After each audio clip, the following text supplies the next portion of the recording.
Hi, and a very warm welcome to Wellbeing Mission Control. I'm Greg Parry. I'm a wellbeing specialist, and I'd like to wish you a very happy new year. Let's just make sure this year is going to be the best ever. And yet, we're living in a world which is rather strange because despite the fact that more and more people are living in cities and huge conurbations, the research tells us that more and more people are feeling a sense of isolation, a strange sense of separation from their fellow human beings.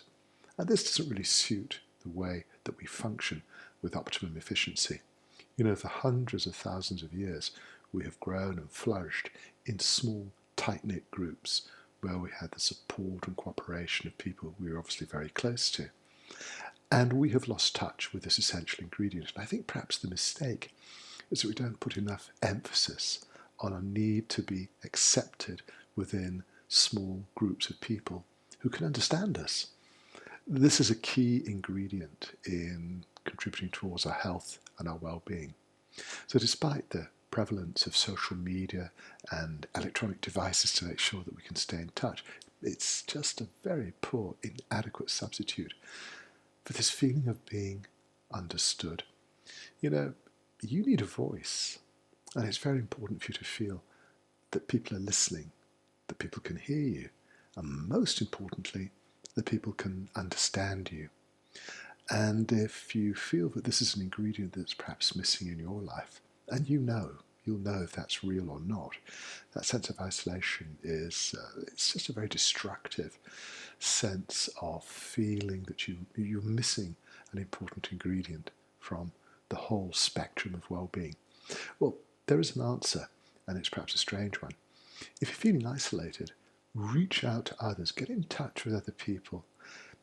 If you want to talk on social media, that's great. But there is something very special about being in the same space as another human being, sitting around a table, being in the same room. Our level of communication is much deeper. We get this profound sense of connection.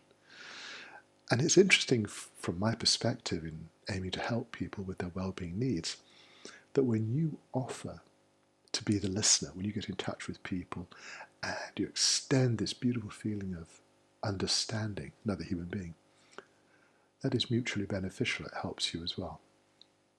So if you're feeling sometimes a sense of isolation, even when you're surrounded by people, take a moment just to stop and begin a conversation where you just really learn to listen to other people, give them a chance to talk and express how they feel and demonstrate that you understand them as a living human being and not just an emoji on a screen. It's a very important ingredient, and I suspect it's one of the missing elements that can contribute to a much healthier world. What do you think? If you want to make any suggestions or comments, you know how to get in touch with me. My email address is in the description. But in the meantime, let me wish you a wonderful day and, at the beginning of the new year, a fabulous 2024. I'll be back with you soon.